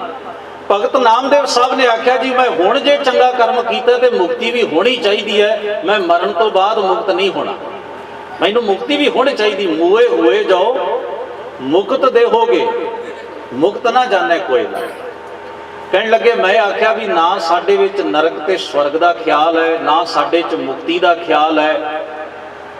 ਤੇ ਜਿਹੜੇ ਸਾਡੇ ਸ਼ਹੀਦ ਨੇ ਉਹ ਇਸ ਕਰਕੇ ਉੱਚੇ ਨੇ ਵੀ ਨਾ ਉਹ ਲਾਲਚ ਕਰਕੇ ਮਰਦੇ ਨੇ ਤੇ ਨਾ ਉਹ ਡਰ ਕਰਕੇ ਆਪਣਾ ਆਪ ਕੁਰਬਾਨ ਕਰਦੇ ਨੇ। ਬਿਲਕੁਲ ਨਿਰਸਵਾਰਥ ਤੇ ਸੁੱਚੀ ਭਾਵਨਾ ਨਾਲ, ਸੁੱਚੀ ਆਤਮਾ ਦੇ ਨਾਲ ਉਹ ਆਪਣਾ ਆਪ ਮਨੁੱਖਤਾ ਦੇ ਭਲੇ ਲਈ ਕੁਰਬਾਨ ਕਰਦੇ ਨੇ। ਇਸ ਕਰਕੇ ਸਾਡੇ ਵਿੱਚ ਸ਼ਹੀਦ ਸ਼ਬਦ ਦੇ ਅਰਥ ਹੀ ਵੱਖਰੇ। ਫਿਰ ਮੈਂ ਦੁਹਰਾ ਦਿਆਂ, ਉਹਨਾਂ ਕਿਹਾ ਵੀ ਸਾਡੇ ਵਿੱਚ ਜਿਹੜਾ ਸ਼ਹੀਦ ਹੁੰਦਾ ਹੈ ਅਸੀਂ ਉਹਨੂੰ ਪੂਜਦੇ ਕਿਉਂ ਆ, ਅਸੀਂ ਉਹਨੂੰ ਮੰਨਦੇ ਕਿਉਂ ਆ, ਅਸੀਂ ਉਹਦਾ ਸਤਿਕਾਰ ਕਿਉਂ ਕਰਦੇ ਹਾਂ? ਕਿਉਂਕਿ ਸ਼ਹੀਦ ਆਪਣੀ ਗਰਜ ਤੋਂ ਉੱਚਾ ਉੱਠ ਕੇ, ਆਪਣੇ ਡਰ ਤੋਂ ਉੱਚਾ ਉੱਠ ਕੇ ਮਨੁੱਖਤਾ ਦੇ ਭਲੇ ਲਈ, ਪਰਉਪਕਾਰ ਲਈ, ਸੱਚ ਲਈ, ਧਰਮ ਲਈ, ਖੁਦਾ ਦੇ ਲਈ ਆਪਣਾ ਆਪ ਕੁਰਬਾਨ ਕਰ ਦਿੰਦਾ ਹੈ। ਇਸ ਕਰਕੇ ਅਸੀਂ ਉਹਨੂੰ ਸਭ ਤੋਂ ਵੱਧ ਸਤਿਕਾਰ ਦਿੰਦੇ ਵੀ ਉਹਦਾ ਮਰਨਾ ਸੰਸਾਰ ਵਿੱਚ ਬਾਕੀ ਲੋਕਾਂ ਨਾਲੋਂ ਵੱਖਰਾ ਹੈ। ਤੇ ਸ਼ਹੀਦ ਦੇ ਜੀਵਨ ਵਿੱਚ 3 ਸਟੇਜਾਂ ਆਉਂਦੀਆਂ ਨੇ। ਫਿਰ ਜਦੋਂ ਮੌਤ ਦੀ ਅਵਸਥਾ ਤੱਕ ਜਾ ਕੇ ਪਹੁੰਚਦਾ ਫਿਰ ਉਹਨੂੰ ਸ਼ਹੀਦ ਮੰਨਿਆ ਜਾਂਦਾ। ਪਹਿਲੀ ਅਵਸਥਾ ਉਹਦੇ ਜੀਵਨ ਦੇ ਵਿੱਚ ਆਉਂਦੀ ਹੈ ਡਰ। ਉਹਨੂੰ ਡਰਾਇਆ ਜਾਂਦਾ, ਧਮਕਾਇਆ ਜਾਂਦਾ ਵੀ ਤੇਰੇ ਨਾਲ ਆਹ ਕਰਾਂਗੇ, ਉਹ ਕਰਾਂਗੇ। ਜਦੋਂ ਈਨ ਵੀ ਨਾ ਮੰਨੇ, ਡਰ ਵੀ ਨਾ ਮੰਨੇ ਤੇ ਉਹਨੂੰ ਲਾਲਚ ਦਿੱਤੇ ਜਾਂਦੇ ਨੇ ਵੀ ਵੇਖ ਲੈ ਜ਼ਿੰਦਗੀ ਕਿੰਨੀ ਸੋਹਣੀ ਹੈ, ਕਿੰਨੀ ਵਧੀਆ ਹੈ। ਬੜਾ ਸੋਹਣਾ ਬਿਰਤਾਂਤ ਲਿਖਿਆ ਇੱਕ ਅਦੀਬ ਨੇ। ਇੱਕ ਹੁੰਦਾ ਇਤਿਹਾਸ, ਇੱਕ ਹੁੰਦਾ ਇਤਿਹਾਸ ਦਾ ਬਿਰਤਾਂਤ ਸਿਰਜਣਾ। ਅੱਜ ਸਾਨੂੰ ਇਹਨਾਂ ਗੱਲਾਂ ਦਾ ਗਿਆਨ ਹੀ ਨਹੀਂ ਰਿਹਾ, ਇਸੇ ਕਰਕੇ ਉਲਝਣਾ ਖੜੀਆਂ। ਬਿਰਤਾਂਤ ਨੂੰ ਦੁਨੀਆ ਇਤਿਹਾਸ ਮੰਨੀ ਜਾਂਦੀ ਹੈ। ਤੇ ਇਤਿਹਾਸ ਦਾ ਬਿਰਤਾਂਤ ਸਿਰਜੇ ਬਿਨਾ ਉਸ ਕੋਰੇ ਇਤਿਹਾਸ ਨੂੰ ਪੜ੍ਹਦਾ ਵੀ ਕੋਈ ਨਹੀਂ। ਉਹਨਾਂ ਬਿਰਤਾਂਤ ਸਿਰਜਿਆ। ਕਹਿਣ ਲੱਗੇ ਕਾਜ਼ੀ ਅਬਦੁਲ ਵਹਾਬ ਅਲੀ ਵੋਹਰਾ, ਜਿਸ ਨੇ ਗੁਰੂ ਤੇਗ ਬਹਾਦਰ ਮਹਾਰਾਜ ਨੂੰ ਫਤਵਾ ਦਿੱਤਾ, ਉਹਨੇ ਸਤਿਗੁਰੂ ਦੇ ਸਾਹਮਣੇ ਖਲੋ ਕੇ ਆਖਿਆ, ਮਹਾਰਾਜ ਤੁਸੀਂ ਧਾਰਮਿਕ ਸ਼ਖਸੀਅਤ ਹੋ, ਵਲੀ ਅੱਲਾ ਹੋ, ਮੇਰਾ ਜੀ ਨਹੀਂ ਕਰਦਾ ਵੀ ਮੈਂ ਇੱਕ ਧਾਰਮਿਕ ਬੰਦਾ ਹੋ ਕੇ ਇੱਕ ਉੱਚੀ ਧਾਰਮਿਕ ਸ਼ਖਸੀਅਤ ਦੇ ਖਿਲਾਫ ਫਤਵਾ ਜਾਰੀ ਕਰਾਂ, ਪਰ ਤੁਸੀਂ ਮੈਨੂੰ ਮਜਬੂਰ ਕਰ ਰਹੇ ਹੋ। ਗੁਰੂ ਤੇਗ ਬਹਾਦਰ ਸਾਹਿਬ ਮੁਸਕਰਾਏ, ਆਖਿਆ ਕਾਜੀ ਸਾਹਿਬ ਤੁਸੀਂ ਕਿਵੇਂ ਮਜਬੂਰ ਹੋ ਗਏ, ਤੁਹਾਨੂੰ ਕਾਹਦੀ ਮਜਬੂਰੀ ਹੈ? ਤੁਸੀਂ ਕੋਈ ਥੋੜਾ ਮਾਰੇ ਥੋੜੀ ਵੀ ਤੁਹਾਨੂੰ ਮਜਬੂਰੀ ਹੈ। ਉਹ ਕਹਿਣ ਲੱਗਾ ਜੀ ਮੇਰੀ ਮਜਬੂਰੀ ਇਹ ਹੈ ਕਿ ਤੁਸੀਂ ਈਮਾਨ ਦੀ ਗੱਲ ਨੂੰ ਸਮਝ ਨਹੀਂ ਪਾ ਰਹੇ, ਤੁਸੀਂ ਆਪਣੀਆਂ ਹੀ ਗੱਲਾਂ ਦੇ ਵਿਰੋਧ ਵਿੱਚ ਭੁਗਤਦੇ ਹੋ। ਗੁਰੂ ਤੇਗ ਬਹਾਦਰ ਸਾਹਿਬ ਮਹਾਰਾਜ ਨੇ ਆਖਿਆ ਉਹ ਕਿਵੇਂ? ਕਾਜ਼ੀ ਕਹਿਣ ਲੱਗਿਆ ਜੀ ਵੇਖੋ, ਤੁਹਾਡਾ ਹੀ ਮਜ਼ਹਬ ਕਹਿੰਦਾ ਹੈ ਵੀ ਮਨੁੱਖਾ ਜੀਵਨ ਬੜਾ ਕੀਮਤੀ ਹੈ। ਤੁਹਾਡੀ ਬਾਣੀ 'ਚ ਲਿਖਿਆ ਨਹੀਂ, ਮਾਨਸ ਜਨਮ ਦੁਲੰਭ ਹੈ, ਹੋਏ ਨਾ ਬਾਰੇ ਬਾਰ, ਜੋ ਬਨ ਫਲ ਪਾ ਕੇ ਭੋਏ ਗਿਰੇ, ਬੌਰ ਨਾ ਲਾਗੇ ਡਾਰ। ਤੁਹਾਡਾ ਮਜ਼ਹਬ ਕਹਿੰਦਾ ਹੈ, ਤੁਹਾਡਾ ਧਰਮ ਪੁਸਤਕ ਕਹਿੰਦਾ ਹੈ ਵੀ ਮਨੁੱਖਾ ਜੀਵਨ ਬੜਾ ਕੀਮਤੀ ਹੈ, ਪਰ ਮੈਨੂੰ ਤੁਹਾਡੇ ਤੇ ਰੰਜ ਆਉਂਦਾ ਹੈ, ਹੈਰਾਨੀ ਵੀ ਹੈਰਤ ਵੀ ਹੁੰਦੀ ਹੈ ਵੀ ਜੇ ਮਨੁੱਖਾ ਜਨਮ ਕੀਮਤੀ ਹੈ ਤੇ ਤੁਸੀਂ ਆਪਣੀ ਸਾਡੀ ਗੱਲ ਮੰਨ ਕੇ ਜੀਵਨ ਨੂੰ ਬਚਾ ਕਿਉਂ ਨਹੀਂ ਲੈਂਦੇ? ਜੇ ਮਨੁੱਖਾ ਜਨਮ ਸੱਚਮੁੱਚ ਹੀ ਕੀਮਤੀ ਹੈ, ਇਹ ਬੜਾ ਦੁਰਲੱਭ ਹੈ, ਦੁਬਾਰਾ ਨਹੀਂ ਮਿਲਦਾ, ਤੇ ਫਿਰ ਸਾਡੀ ਨਿੱਕੀ ਜੀ ਗੱਲ ਮੰਨੋ। ਤੁਸੀਂ ਖੁਦਾ ਖੁਦਾ ਅੱਲਾ ਅੱਲਾ ਰੱਬ ਰੱਬ ਹੀ ਆਖਣਾ, ਮੁਸਲਮਾਨ ਬਣ ਕੇ ਆਖ ਲਓ। ਜ਼ਰੂਰੀ ਹੈ ਵੀ ਆਪਣੇ ਮਜ਼ਹਬ ਵਿੱਚ ਰਹਿ ਕੇ ਰੱਬ ਰੱਬ ਕਰਨਾ। ਤੁਸੀਂ ਮੁਸਲਮਾਨ ਹੋ ਕੇ ਵੀ ਤਾਂ ਉਸ ਖੁਦਾ ਦੀ ਬੰਦਗੀ ਕਰ ਸਕਦੇ ਹੋ ਨਾ। ਕੀ ਤੁਹਾਡੀ ਬਾਣੀ ਦੇ ਨਾਲ ਇਸਲਾਮ ਵਿੱਚ ਪੈਦਾ ਹੋਏ ਸ਼ੇਖ ਫਰੀਦ ਸਾਹਿਬ ਦੀ ਬਾਣੀ ਦਰਜ ਨਹੀਂ? ਤੁਸੀਂ ਵੇਖੋ, ਐਸਾ ਨਹੀਂ ਵੀ ਜਿਹੜਾ ਤਲਵਾਰ ਚਲਾਏ ਉਹਦੇ ਕੋਲ ਤਰਕ ਨਹੀਂ ਹੁੰਦਾ, ਤਰਕ ਉਹਦੇ ਕੋਲ ਵੀ ਹੁੰਦਾ, ਦਲੀਲ ਉਹਦੇ ਕੋਲ ਵੀ ਹੁੰਦੀ, ਗੱਲਬਾਤ ਉਹ ਵੀ ਕਰ ਸਕਦਾ ਹੈ। ਜਿਵੇਂ ਅੱਜ ਭਾਰਤ ਵਿੱਚ ਸੁਪਰੀਮ ਕੋਰਟ ਦਾ ਜੱਜ ਹੈ, ਇਹ ਹੈਸੀਅਤ ਤੇ ਰੁਤਬਾ ਸੀ ਉਸ ਵੇਲੇ ਕਾਜ਼ੀ ਅਬਦੁਲ ਵਹਾਬ ਅਲੀ ਵੋਹਰਾ ਦਾ, ਉਹ ਸੁਪਰੀਮ ਕੋਰਟ ਦਾ ਜੱਜ ਸੀ ਉਸ ਵੇਲੇ, ਉਸ ਨੂੰ ਸ਼ਾਹੀ ਕਾਜ਼ੀ ਕਿਹਾ ਜਾਂਦਾ ਸੀ, ਦਿੱਲੀ ਦਾ ਸ਼ਾਹੀ ਕਾਜ਼ੀ। ਪਰ ਉਹ ਐਵੇਂ ਗੱਲ ਕਰਨ ਥੋੜਾ ਆ ਗਿਆ, ਕਿੰਨਾ ਪੜ੍ਹਿਆ ਹੋਏਗਾ, ਕਿੰਨਾ ਸਮਝਿਆ ਹੋਏਗਾ, ਕਿੰਨੀ ਉੱਚੀ ਪਦਵੀ ਤੇ ਉਹ ਲੱਗਿਆ ਹੈ, ਐਵੇਂ ਸਧਾਰਨ ਬੰਦਾ ਤੇ ਨਹੀਂ, ਗੱਲਕਾਰ ਆਦਮੀ ਹੋਏਗਾ। ਤੁਸੀਂ ਵੇਖਿਓ, ਕਿਸੇ ਸ਼ਹਿਰ ਵਿੱਚ ਨਾ ਇੱਕੋ ਹੀ ਜਾਮਾ ਮਸਜਿਦ ਹੁੰਦੀ ਹੈ, ਭਾਵੇਂ 1000 ਮਸਜਿਦਾਂ ਹੋਣ ਪਰ ਜਾਮਾ ਮਸਜਿਦ ਇੱਕੋ ਹੀ ਹੋਏਗੀ। ਇੱਕ ਸ਼ਹਿਰ ਦੇ ਵਿੱਚ 100 ਕਾਜੀ ਹੋ ਸਕਦਾ ਪਰ ਇਮਾਮ ਇੱਕੋ ਹੀ ਹੁੰਦਾ, ਤੇ ਇਮਾਮ ਹੁੰਦਾ ਹੈ ਕੇਵਲ ਜਾਮਾ ਮਸਜਿਦ। ਸਾਡੇ ਵਰਗਾ ਹਾਲ ਨਹੀਂ ਉਹਨਾਂ ਦਾ ਕਿ ਅਸੀਂ ਭਾਵੇਂ ਬਹੁਤ ਵੱਡੇ ਵੱਡੇ ਮੰਦਿਰ ਬਣਾਏ ਹੋਣ ਤੇ ਸਾਨੂੰ ਪੜ੍ਹਨਾ ਭਾਵੇਂ ਜਪਜੀ ਸਾਹਿਬ ਵੀ ਸਪੀਕਰ 'ਚ ਸਹੀ ਨਾ ਆਉਂਦਾ ਹੋਵੇ, ਸਾਡੇ ਵਰਗੀ ਹਾਲਤ ਥੋੜ੍ਹਾ। ਇੱਕ ਸ਼ਹਿਰ ਦੇ ਵਿੱਚ ਜਿੰਨੀਆਂ ਮਰਜ਼ੀ ਮਸਜਿਦਾਂ ਹੋਣ, ਇੱਕ ਸਭ ਤੋਂ ਵੱਡੀ ਮੇਨ ਮਸਜਿਦ ਜਿਹੜੀ ਹੁੰਦੀ ਉਹਨੂੰ ਜਾਮਿਆ ਮਸਜਿਦ ਆਖਿਆ ਜਾਂਦਾ ਹੈ, ਤੇ ਜਾਮਾ ਮਸਜਿਦ ਦਾ ਜਿਹੜਾ ਕਰਤਾ ਧਰਤਾ ਹੁੰਦਾ ਉਹਨੂੰ ਇਮਾਮ ਆਖਿਆ ਜਾਂਦਾ ਹੈ। ਤੇ ਇਮਾਮ ਨੂੰ 4 ਜ਼ਬਾਨਾਂ ਆਉਣੀਆਂ ਜ਼ਰੂਰੀ ਨੇ, ਖਾਸ ਤੌਰ ਤੇ ਜਿਹੜੇ ਭਾਰਤ ਵਿੱਚ ਇਮਾਮ ਨੇ। ਅੰਗਰੇਜ਼ੀ ਉਹ ਜਾਣਦੇ ਨੇ, ਪਰਸ਼ੀਅਨ ਉਹ ਜਾਣਦੇ ਨੇ, ਅਰਬੀ ਉਹ ਜਾਣਦੇ ਕਿਉਂਕਿ ਉਹਨਾਂ ਦੀ ਕੁਰਾਨ ਮੂਲ ਅਰਬੀ ਦੇ ਵਿੱਚ ਹੈ, ਤੇ ਹਿੰਦੀ ਉਹ ਜਾਣਦੇ ਨੇ। ਐਡੀਸ਼ਨਲ ਜਿੰਨੀਆਂ ਮਰਜ਼ੀ ਜ਼ਬਾਨਾਂ ਉਹ ਜਾਣਨ, ਤੇ ਘੱਟੋ ਘੱਟ 12 ਸਾਲ ਦਾ ਕੋਰਸ ਹੈ ਇਮਾਮ ਦਾ, 12 ਸਾਲ ਦਾ। ਉਸ ਨਾਲ ਤੁਸੀਂ ਇਸਲਾਮ ਦੇ ਕਿਸੇ ਵੀ ਨੁਕਤੇ ਦੇ ਉੱਤੇ ਡਿਬੇਟ ਕਰ ਸਕਦੇ ਹੋ, ਚਰਚਾ ਕਰ ਸਕਦੇ ਹੋ। ਔਰ ਤੁਸੀਂ ਜ਼ਰਾ ਸੋਚੋ, ਜੇ ਇੱਕ ਸ਼ਹਿਰ ਦੇ ਇੱਕ ਇਮਾਮ ਦੀ ਇਹ ਹਾਲਤ, ਇਹ ਸਟੇਟਸ ਹੈ, ਤੇ ਸ਼ਾਹੀ ਕਾਜ਼ੀ ਦਾ ਸਟੇਟਸ ਕੀ ਹੋਏਗਾ ਜਿਹੜਾ ਗੁਰੂ ਤੇਗ ਬਹਾਦਰ ਸਾਹਿਬ ਨਾਲ ਗੱਲ ਕਰ ਰਿਹਾ। ਉਸਨੇ ਆਖਿਆ, ਮਹਾਰਾਜ ਮੇਰਾ ਪਹਿਲਾ ਪ੍ਰਸ਼ਨ ਤੁਹਾਡੇ ਤੇ ਇਹ ਹੈ ਕਿ ਤੁਹਾਡੇ ਧਰਮ ਵਿੱਚ, ਤੁਹਾਡੇ ਮਜ਼ਹਬ ਦੇ ਵਿੱਚ ਮਨੁੱਖਾ ਜੀਵਨ ਨੂੰ ਕੀਮਤੀ ਮੰਨਿਆ ਜਾਂਦਾ ਹੈ, ਫਿਰ ਤੁਸੀਂ ਸਾਡੀ ਗੱਲ ਨਾ ਮੰਨ ਕੇ ਇਸ ਕੀਮਤੀ ਦੇਹ ਨੂੰ ਕਿਉਂ ਖਰਾਬ ਕਰਦੇ ਹੋ? ਦੂਜਾ, ਕੀ ਖੁਦਾ ਦੀ ਬੰਦਗੀ ਮੁਸਲਮਾਨ ਹੋ ਕੇ ਨਹੀਂ ਕੀਤੀ ਜਾ ਸਕਦੀ? ਜੇ ਤੁਸੀਂ ਸ਼ੇਖ ਫਰੀਦ ਸਾਹਿਬ ਦੀ ਬਾਣੀ ਨੂੰ ਸਤਿਕਾਰ ਨਾਲ ਪੜ੍ਹ ਸਕਦੇ ਹੋ, ਤੇ ਮੁਸਲਮਾਨ ਹੋ ਕੇ ਰੱਬ ਰੱਬ ਕਰਨ ਦੇ ਵਿੱਚ ਤੁਹਾਨੂੰ ਕੀ ਦਿੱਕਤ ਹੈ, ਤੁਹਾਨੂੰ ਕੀ ਮੁਸ਼ਕਲ ਹੈ? ਗੁਰੂ ਤੇਗ ਬਹਾਦਰ ਮਹਾਰਾਜ ਮੁਸਕਰਾਏ। ਸਾਹਿਬ ਸਤਿਗੁਰੂ ਨੇ ਆਖਿਆ, ਇਮਾਮ ਸਾਹਿਬ, ਕਾਜ਼ੀ ਸਾਹਿਬ, ਤੁਹਾਨੂੰ ਇਹਨਾਂ ਦੋਵਾਂ ਪ੍ਰਸ਼ਨਾਂ ਦੇ ਉੱਤਰ ਮਿਲਣਗੇ। ਮਨੁੱਖਾ ਜਨਮ ਕੀਮਤੀ ਹੈ, ਸਾਡਾ ਧਰਮ ਈਮਾਨ ਕਹਿੰਦਾ, ਇਸ ਵਿੱਚ ਕੋਈ ਸ਼ੱਕ ਨਹੀਂ, ਪਰ ਕੀਮਤ ਵੀ ਕਿਸੇ ਚੀਜ਼ ਦੀ ਉਨਾ ਚਿਰ ਰਹਿੰਦੀ ਹੈ ਜਿੰਨਾ ਚਿਰ ਉਹਦੀ ਵਿਚਲੀ ਕੁਆਲਿਟੀ ਕਾਇਮ ਰਹੇ। ਜਦੋਂ ਉਹ ਆਪਣੇ ਗੁਣ ਵਿਸਾਰ ਦੇਵੇ ਉਦੋਂ ਉਹਦੀ ਕੋਈ ਕੀਮਤ ਨਹੀਂ ਰਹਿੰਦੀ। ਆਪਣਾ ਤਨ ਤੇ ਕੱਪੜਾ ਪਾਉਂਦੇ ਆ, ਜੇ ਉਹ ਸਾਡਾ ਜਿਸਮ ਢੱਕਦਾ ਹੈ ਤੇ ਆਪਾਂ ਉਹਨੂੰ ਸਾਂਭਦੇ ਹਾਂ, ਧੋਂਦੇ ਹਾਂ, ਸੰਭਾਲ ਕੇ ਫੇਰ ਪਾਉਂਦੇ ਹਾਂ। ਉਹਨੂੰ ਸੈਂਕੜੇ ਵਾਰ ਆਪਾਂ ਧੋ ਕੇ ਤਨ ਦੇ ਉੱਤੇ ਪਾ ਲੈਂਦੇ ਆ, ਕਿਉਂਕਿ ਉਹ ਕੱਪੜਾ ਸਾਨੂੰ ਕੰਮ ਦਿੰਦਾ ਹੈ। ਤੇ ਜੋ ਲੀਰਾਂ ਲੀਰਾਂ ਹੋ ਜਾਏ ਤੇ ਆਪਾਂ ਨੂੰ ਬਾਹਰ ਵੀ ਸੁੱਟ ਦਿੰਦੇ ਆ। ਪੈਰ ਵਿੱਚ ਜੁੱਤੀ ਪਾਈ ਜਾਂਦੀ ਹੈ, ਜੇ ਤਾਂ ਉਹ ਸਾਡੇ ਪੈਰ ਨੂੰ ਕੱਜਦੀ ਏ, ਪੈਰ ਨੂੰ ਤਕਲੀਫ ਨਹੀਂ ਦਿੰਦੀ, ਸੁਚੱਜੀ ਏ, ਤੇ ਆਪਾਂ ਉਹਨੂੰ ਭਾਵੇਂ ਸਾਲਾਂ ਬੱਧੀ ਹੰਢਾ ਲਈਏ। ਤੇ ਜੋ ਟੁੱਟ ਜਾਏ ਤੇ ਪੈਰ ਨੂੰ ਜ਼ਖਮੀ ਕਰਨ ਲੱਗ ਪਵੇ ਤੇ ਪੈਰ ਵਿੱਚ ਰੋੜ ਤੇ ਕੰਡੇ ਵੱਜਣ ਲੱਗ ਪੈਣ, ਆਪਾਂ ਉਹਨੂੰ ਬਾਹਰ ਸੁੱਟ ਦਿੰਦੇ ਹਾਂ। ਮਨੁੱਖਾ ਜਨਮ ਵੀ ਬੜਾ ਕੀਮਤੀ ਹੈ, ਪਰ ਜੇ ਇਹਦੇ ਵਿੱਚੋਂ ਮਨੁੱਖਾਂ ਵਾਲੇ ਗੁਣ ਨਿਕਲ ਜਾਣ ਨਾ ਤੇ ਇਹਦੀ ਕੋਈ ਕੀਮਤ ਨਹੀਂ ਰਹਿ ਜਾਂਦੀ। ਸਾਡੇ ਗੁਰੂ ਦੇਵ ਨੇ ਆਖਿਆ, ਕਰਤੂਤ ਪਸ਼ੂ ਕੀ ਮਾਨਸ ਜਾਤ, ਲੋਕ ਵਿਚਾਰਾ ਕਰੈ ਦਿਨ ਰਾਤ। ਗੁਰੂ ਅਰਜਨ ਸਾਹਿਬ ਇੱਕ ਬਚਨ ਕਹਿੰਦੇ ਨੇ, ਉਹ ਕਹਿੰਦੇ ਆਪਾਂ ਜਿਹੜੇ ਖੇਤੀ ਕਰਨ ਵਾਲੇ, ਪਸ਼ੂ ਪਾਲਣ ਵਾਲੇ ਲੋਕ ਨੇ ਨਾ, ਉਹਨਾਂ ਦੀ ਖੁਰਲੀ ਦੇ ਉੱਤੇ ਉਹਨਾਂ ਦੇ ਘਰ ਵਿੱਚ ਪਸ਼ੂ ਬੱਝੇ ਹੁੰਦੇ ਨੇ। ਜਿਹੜਾ ਪਸ਼ੂ ਆਪਾਂ ਦੁੱਧ ਵਾਸਤੇ ਖਰੀਦਿਆ ਹੋਵੇ, ਲਿਆਂਦਾ ਹੋਵੇ, ਉਹਨੂੰ ਆਪਾਂ ਫੀਡ ਵੀ ਪਾਉਂਦੇ ਆ, ਖਲ ਵੀ ਪਾਉਂਦੇ ਆ, ਪੱਠੇ ਵੀ ਪਾਉਂਦੇ, ਉਹਦੀ ਸੇਵਾ ਸੰਭਾਲ ਕਰਦੇ ਆ। ਭਲਾ ਜੇ ਉਹ ਦੁੱਧ ਨਾ ਦੇਵੇ ਤੇ ਉਹ ਆਪਣੇ ਕਿਸੇ ਕੰਮ ਹੁੰਦਾ? ਕਿਸੇ ਨੇ। ਬੰਦਾ ਅੱਕ ਕੇ ਉਹਨੂੰ ਕਈ ਵਾਰ ਘਰੋਂ ਕੱਢ ਦਿੰਦਾ ਹੈ ਜਾਂ ਸਸਤੇ ਭਾਅ ਵੀ ਵੇਚ ਦਿੰਦਾ ਹੈ। ਇਹਦੀ ਸੇਵਾ ਕਰਨ ਦਾ ਫਾਇਦਾ ਕੀ ਹੈ ਜਦੋਂ ਇਹਦੇ ਕੋਲੋਂ ਦੁੱਧ ਹੀ ਨਹੀਂ ਮਿਲਣਾ? ਸਤਿਗੁਰੂ ਨੇ ਆਖਿਆ, ਧੀ ਨੂੰ ਦੁੱਧੈ ਤੇ ਬਾਹਰੀ ਕਿਤੈ ਨਾ ਆਵੇ ਕਾਮ, ਜਲ ਬਿਨ ਸ਼ਾਖ ਕੁਮਲਾਵਤੀ ਉਪਜੈ ਨਾਹੀ ਦਾਮ, ਹਰ ਨਾਹ ਨਾ ਮਿਲਿਆ ਸਾਜਨੇ ਕਤ ਪਾਈਆ ਵਿਸਰਾਮ, ਜੇਤ ਘਰ ਹਰ ਕੰਤ ਨਾ ਪ੍ਰਗਟਈ ਭੱਠ ਨਗਰ ਸੇ ਗ੍ਰਾਮ। ਜੇ ਇਨਸਾਨ ਹੋ ਕੇ ਉਹਦੇ ਅੰਦਰ ਇਨਸਾਨਾਂ ਵਰਗੇ ਗੁਣ ਨਾ ਹੋਣ ਤੇ ਗੁਰੂ ਗ੍ਰੰਥ ਸਾਹਿਬ ਨੇ ਆਖਿਆ ਉਹਦੇ 'ਚ ਤੇ ਪਸ਼ੂ 'ਚ ਕੋਈ ਫਰਕ ਨਹੀਂ। ਤੁਸੀਂ ਇਹ ਨਾ ਮਿਥਿਓ ਵੀ ਇਹਦਾ ਨੱਕ ਬੰਦੇ ਵਰਗਾ, ਇਹਦੇ ਪੈਰ ਬੰਦੇ ਵਰਗੇ ਨੇ, ਇਹਦਾ ਚਿਹਰਾ ਬੰਦੇ ਵਰਗਾ ਹੈ। ਕੰਮ ਤੇ ਪਸ਼ੂਆਂ ਵਾਲੇ ਨੇ।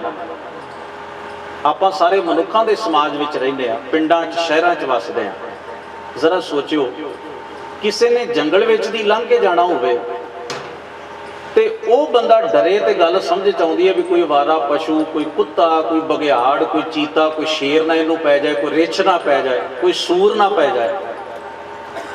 ਆਪਣੇ ਵਰਗੇ ਹੀ ਸਾਰੇ ਬੰਦੇ ਹੁੰਦੇ ਨਾ ਪਿੰਡ 'ਚ। ਆਪਾਂ ਥੋੜਾ ਜਿਹਾ ਹਨੇਰਾ ਹੋ ਜਾਏ ਤੇ ਗਲੀ 'ਚੋਂ ਲੰਘਣਾ ਹੋਵੇ ਤੇ ਡਰ ਲੱਗਦਾ, ਆਪਾਂ ਕਹਿੰਦੇ ਕੋਈ ਡੰਡਾ ਲੈ ਜਾ, ਬੰਦੇ ਨੂੰ ਨਾਲ ਲੈ ਜਾ। ਕਿਸੇ ਕਿਹਦੇ ਤੋਂ ਡਰ ਹੁੰਦਾ? ਆਪਾਂ ਨੂੰ ਬੰਦਿਆਂ ਕੋਲੋਂ ਹੀ ਹੁੰਦਾ ਹੈ। ਆਪਾਂ ਸਾਰੇ ਜਿੰਨੀ ਸੇਫਟੀ ਰੱਖਦੇ ਆ, ਬੰਦੇ ਬੰਦਿਆਂ ਕੋਲੋਂ ਹੀ ਰੱਖ ਰਹੇ ਨੇ ਨਾ। ਹੁਣ ਤਾਂ ਜੰਗਲੀ ਜਾਨਵਰ ਨਹੀਂ ਨਾ ਸਾਡੇ ਕੋਲ, ਆਪਾਂ ਕਿਸੇ ਜੰਗਲ 'ਚ ਤੇ ਨਹੀਂ ਨਾ ਰਹਿ ਰਹੇ, ਬੰਦਿਆਂ ਕੋਲੋਂ, ਬੰਦਿਆਂ 'ਚ ਹੀ ਰਹਿ ਰਹੇ ਆ ਨਾ। ਬੰਦਿਆਂ ਨੂੰ ਬੰਦਿਆਂ ਕੋਲੋਂ ਕਿਉਂ ਖਤਰਾ ਹੈ? ਕੀ ਪਤਾ ਕਿਸ ਬੰਦੇ ਦੇ ਦਿਮਾਗ ਵਿੱਚ ਪਸ਼ੂ ਬਿਰਤੀ ਪਲ ਰਹੀ ਹੈ। ਕਿਹੜਾ ਲੁਟੇਰਾ ਬਣ ਕੇ ਲੁੱਟਣ ਪੈ ਜਾਏ, ਕਿਹੜਾ ਕਾਤਲ ਬਣ ਕੇ ਕਤਲ ਕਰਨ ਪੈ ਜਾਏ, ਕਿਹੜਾ ਬੰਦਾ ਕੋਈ ਆਪਣੀ ਈਰਖਾ ਵਸ ਸਾਡਾ ਸਿਰ ਪਾੜਦਾ। ਸਾਨੂੰ ਖਤਰਾ ਬੰਦਿਆਂ ਕੋਲੋਂ ਹੀ ਹੈ ਨਾ। ਗੁਰੂ ਸਾਹਿਬ ਨੇ ਆਖਿਆ ਐਵੇਂ ਪਸ਼ੂ ਵੀ ਰਹਿੰਦੇ ਨੇ ਸਮਾਜ ਵਿੱਚ। ਸਰੀਰ ਬੰਦਿਆਂ ਦੇ ਹੁੰਦੇ ਨੇ, ਪਰ ਉਹਨਾਂ ਦੇ ਅੰਦਰ ਜਿਹੜੀ ਸੁਰਤ ਹੈ, ਉਹਨਾਂ ਦੇ ਅੰਦਰ ਜਿਹੜੀ ਬਿਰਤੀ ਹੈ, ਉਹ ਪਸ਼ੂਆਂ ਵਰਗੀ ਹੈ। ਬੰਦੇ ਦੇ ਅੰਦਰ ਵੀ ਪਸ਼ੂ ਬੈਠਾ ਹੋਇਆ। ਸਤਿਗੁਰੂ ਦੀ ਬਾਣੀ ਦਾ ਇੱਕ ਵਾਕ ਚੇਤੇ 'ਚ ਰੱਖੀਏ, ਗੁਰ ਮੰਤਰ ਹੀਣਸ ਜੋ ਪ੍ਰਾਣੀ, ਤ੍ਰਿਗੰਤ ਜਨਮ ਭ੍ਰਸ਼ਟਨੈ, ਕੂਕਰਹਿ ਸੂਕਰਹਿ ਗਰਦ ਬਹਿ ਕਾਕੈ, ਸਰਪਨੈ ਤੁਲ। ਤੁਲ ਦਾ ਅਰਥ ਹੈ ਬਰਾਬਰ, ਖਲਹ। ਉਹ ਮੂਰਖ ਕਾਂ, ਕੁੱਤੇ, ਸੱਪ, ਗਧੇ ਤੇ ਸੂਰ ਦੀ ਨਿਆਈ ਹੈ ਜਿਸ ਦੀ ਸੁਰਤ ਵਿੱਚ ਗੁਰੂ ਦਾ ਉਪਦੇਸ਼ ਨਹੀਂ ਹੈ। ਲੋਭੀ ਬੰਦੇ ਨੂੰ ਮਹਾਰਾਜ ਨੇ ਤੁਲਨਾ ਕੁੱਤੇ ਨਾਲ ਹੀ ਦਿੱਤੀ ਹੈ ਨਾ, ਕਿ ਉਹਨੂੰ ਆਪਣੇ ਹੱਕ ਉੱਤੇ, ਆਪਣਾ ਜਿਹੜਾ ਹੱਕ ਹੈ, ਜਿਹੜੀ ਰੋਟੀ ਉਹਦੀ ਥਾਲੀ 'ਚ ਪਈ ਹੈ ਨਾ, ਉਹਨੂੰ ਉਹਦਾ ਕੋਈ ਮਾਣ ਨਹੀਂ। ਜਿਹੜੀ ਦੂਜੇ ਦੀ ਥਾਲੀ 'ਚ ਪਈ ਉਹਨੂੰ ਵੀ ਖੋਣਾ ਚਾਹੁੰਦਾ। ਸਤਿਗੁਰੂ ਨੇ ਆਖਿਆ ਹੈ ਕਿ ਨਹੀਂ ਬੰਦੇ ਦੇ ਅੰਦਰ ਕੁੱਤਾ ਪੜ ਰਿਹਾ? ਜਿੰਨਾ ਜ਼ਹਿਰ ਬੰਦੇ ਦੇ ਅੰਦਰ ਹੈ, ਇਹਨਾਂ ਤੇ ਸੱਪ ਦੇ ਅੰਦਰ ਵੀ ਨਹੀਂ। ਇੱਕ ਸੱਪ ਜਿਹੜਾ ਹੈ ਉਹ ਕਿੰਨੇ ਬੰਦਿਆਂ ਨੂੰ ਡੰਗ ਮਾਰੇ, ਉਹਦੇ ਅੰਦਰ ਵੀ ਜ਼ਹਿਰ ਦੀ ਕੋਈ ਲਿਮਟ ਹੁੰਦੀ ਹੈ, ਪਰ ਬੰਦੇ ਦੇ ਅੰਦਰ ਜ਼ਹਿਰ ਦੀ ਕੋਈ ਲਿਮਟ ਨਹੀਂ। ਬੰਦੇ ਨੇ ਇੰਨੀ ਤਬਾਹੀ ਪੈਦਾ ਕਰ ਲਈ ਵੀ ਇੱਕ ਪਾਗਲ ਬਟਨ ਨੱਪਦਾ ਹੈ ਨਾ ਰਿਮੋਟ ਦਾ, ਅੱਧਿਓਂ ਜ਼ਿਆਦੀ ਦੁਨੀਆ ਇੱਕੇ ਦਿਨ ਵਿੱਚ, ਚੰਦ ਘੰਟਿਆਂ ਵਿੱਚ ਤਬਾਹ ਹੋ ਸਕਦੀ ਹੈ। ਆਪਾਂ ਸਾਰੇ ਦੁਨੀਆ ਬਰੂਦ ਦੇ ਢੇਰ ਤੇ ਬੈਠੇ ਆ। ਇਸ ਵੇਲੇ ਬੰਦੇ ਨੇ ਆਪਣੀ ਮੌਤ ਦਾ ਸਮਾਨ ਖੁਦ ਇਕੱਠਾ ਕਰ ਲਿਆ। ਦੁਨੀਆ ਵਿੱਚ ਹਜ਼ਾਰਾਂ ਕਤਲੇਆਮਾਂ ਹੁੰਦੀਆਂ ਨੇ, ਬੰਬ ਚੱਲਦੇ ਨੇ, ਗੋਲੀਆਂ ਚੱਲਦੀਆਂ ਨੇ, ਤਬਾਹੀਆਂ ਹੁੰਦੀਆਂ ਨੇ, ਲਹੂ ਵੀਟੇ ਜਾਂਦੇ ਨੇ। ਕੌਣ ਕਰ ਜਾਂਦਾ? ਕੋਈ ਜੰਗਲੀ ਜਾਨਵਰ ਕਰਦੇ ਨੇ ਜਾਂ ਬੰਦਾ ਕਰਦਾ? ਬੰਦਾ ਕਰਦਾ। ਗੁਰੂ ਗ੍ਰੰਥ ਸਾਹਿਬ ਨੇ ਆਖਿਆ ਬੰਦੇ ਦੇ ਅੰਦਰ ਹੀ ਸਭ ਤੋਂ ਵੱਡਾ ਪਸ਼ੂ ਬੈਠਾ ਹੈ। ਜੇ ਇਸ ਨੂੰ ਗੁਰੂ ਉਪਦੇਸ਼ ਨਾਲ ਕਾਬੂ 'ਚ ਨਾ ਰੱਖਿਆ ਜਾਏ ਤੇ ਬੰਦਾ ਹੀ ਸਭ ਤੋਂ ਵੱਡਾ ਸ਼ੈਤਾਨ ਹੈ ਇਸ ਸੰਸਾਰ ਦੇ ਅੰਦਰ। ਬੰਦੇ ਤੋਂ ਵੱਡਾ ਸ਼ੈਤਾਨ ਦੁਨੀਆ 'ਚ ਕੋਈ ਨਹੀਂ। ਅਸੀਂ ਭੂਤ ਵੀ ਬਾਹਰ ਲੱਭਦੇ ਹਾਂ, ਪ੍ਰੇਤ ਵੀ ਬਾਹਰ ਲੱਭਦੇ ਹਾਂ, ਬਾਦ ਰੂਹਾਂ ਵੀ ਬਾਹਰ ਲੱਭਦੇ ਆ, ਸਾਨੂੰ ਭੁਲੇਖਾ ਹੀ ਇਹ ਪਾਇਆ ਜਾਂਦਾ ਭੂਤ ਨਹੀਂ, ਅਸੀਂ ਸਭ ਤੋਂ ਵੱਡੇ ਭੂਤ ਹੁੰਦੇ ਹਾਂ। ਕਲਮੈ ਪ੍ਰੇਤ ਜਿਨੀ ਰਾਮ ਨਾ ਪਛਾਤਾ। ਸਤਿਗੁਰੂ ਨੇ ਆਖਿਆ ਜਿਹੜੇ ਰੱਬ ਦਾ ਆਦਰ ਨਹੀਂ ਨਾ ਕਰਦੇ, ਰੱਬ ਦਾ ਡਰ ਨਹੀਂ ਰੱਖਦੇ, ਉਹ ਬੰਦੇ ਹੀ ਸਭ ਤੋਂ ਵੱਡੇ ਭੂਤ ਨੇ, ਉਹ ਸਭ ਤੋਂ ਵੱਡੇ ਜਮ ਨੇ। ਬਾਬਾ ਕਬੀਰ ਸਾਹਿਬ ਨੇ ਇੱਥੋਂ ਤੱਕ ਕਿਹਾ, ਕਬੀਰ ਜੇ ਕਰ ਸਾਧ ਨਾ ਸੇਵੀਐ ਹਰ ਕੀ ਸੇਵਾ ਨਾਹੇ, ਤੇ ਘਰ ਮਰਹਟ ਸਾਰ ਕੇ ਭੂਤ ਬਸੈ ਤਿਨ ਮਾਹੇ। ਇਹਦੋਂ ਵੱਡੀ ਉਦਾਹਰਣ ਹੋਰ ਕੀ ਹੋ ਸਕਦੀ ਹੈ? ਬਾਬਾ ਕਬੀਰ ਸਾਹਿਬ ਆਖਣ। ਹੁਣ ਸਤਿਗੁਰੂ ਸੱਚੇ ਪਾਤਸ਼ਾਹ ਮਹਾਰਾਜ ਨੇ, ਗੁਰੂ ਤੇਗ ਬਹਾਦਰ ਸਾਹਿਬ ਨੇ ਆਖਿਆ, ਕਾਜ਼ੀ ਸਾਹਿਬ ਮਨੁੱਖ ਦਾ ਜੀਵਨ ਕੀਮਤੀ, ਇਸ ਵਿੱਚ ਕੋਈ ਸ਼ੱਕ ਨਹੀਂ। ਜਿੰਨਾ ਚਿਰ ਮਨੁੱਖ ਮਨੁੱਖਾਂ ਵਰਗੇ ਕਰਮ ਕਰੇਗਾ ਕੀਮਤੀ ਰਹੇਗਾ। ਜਦੋਂ ਉਹਦਾ ਕਿਰਦਾਰ ਨਿਕਲ ਜਾਏਗਾ ਉਸ ਵੇਲੇ ਉਹ ਪਸ਼ੂ ਬਣ ਜਾਏਗਾ। ਤੇ ਸਾਹਿਬ ਸਤਿਗੁਰੂ ਸੱਚੇ ਪਾਤਸ਼ਾਹ ਨੇ ਦੂਸਰੇ ਪ੍ਰਸ਼ਨ ਦਾ ਉੱਤਰ ਦਿੰਦਿਆਂ ਕਿਹਾ, ਕਾਜ਼ੀ ਸਾਹਿਬ ਮੁਸਲਮਾਨ ਹੋ ਕੇ ਵੀ ਇਬਾਦਤ ਕੀਤੀ ਜਾ ਸਕਦੀ ਹੈ, ਮੈਂ ਤੁਹਾਡੀ ਗੱਲ ਨਾਲ ਸਹਿਮਤ ਹਾਂ, ਪਰ ਤਲਵਾਰ ਦੇ ਜ਼ੋਰ ਨਾਲ ਇਬਾਦਤਾਂ ਨਹੀਂ ਹੁੰਦੀਆਂ, ਡਾਂਗ ਦੇ ਜ਼ੋਰ ਨਾਲ ਬੰਦਗੀਆਂ ਨਹੀਂ ਹੁੰਦੀਆਂ।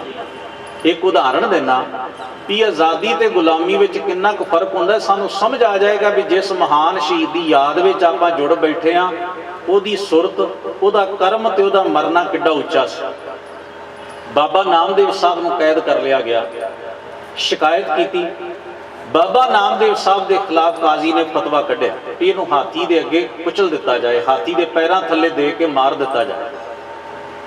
ਪਤਵੰਤੇ ਇਕੱਠੇ ਹੋਏ, ਜਿਹੜੇ ਵਿਚਕਾਰ ਗੱਲਬਾਤ ਕਰਨ ਵਾਲੇ ਹੁੰਦੇ ਨੇ, ਕੁਝ ਹਮਾਇਤੀ ਬਾਬਾ ਨਾਮਦੇਵ ਸਾਹਿਬ ਦੇ, ਭਗਤ ਨਾਮਦੇਵ ਜੀ ਦੇ, ਉਹਨਾਂ ਨੇ ਸਲਾਹ ਦਿੱਤੀ ਭਗਤ ਨਾਮਦੇਵ ਸਾਹਿਬ ਨੂੰ। ਕਹਿਣ ਲੱਗੇ, ਭਗਤ ਜੀ ਸਾਡੀ ਇੱਕ ਸਲਾਹ ਮੰਨੋ, ਤਕੜੇ ਲੋਕ ਨੇ, ਬੰਦਾ ਮਾਰਨਾ ਇਹਦੇ ਲਈ ਕੋਈ ਵੱਡੀ ਗੱਲ ਨਹੀਂ, ਤੇ ਆਪਾਂ ਇਹਨਾਂ ਨਾਲ ਲੜ ਕੇ ਕੀ ਲੈਣਾ? ਤੁਸੀਂ ਸਾਨੂੰ ਮੱਤਾਂ ਦਿੰਦੇ ਹੋ, ਉਪਦੇਸ਼ ਦਿੰਦੇ ਹੋ, ਸੁਚੱਜੇ ਰਾਹ ਪਾਉਂਦੇ ਹੋ, ਤੁਹਾਡੀ ਜ਼ਿੰਦਗੀ ਬੜੀ ਕੀਮਤੀ ਹੈ, 4 ਸਾਲ ਹੋਰ ਜੀਓਗੇ, ਸਾਡਾ ਫਾਇਦਾ ਹੋਏਗਾ।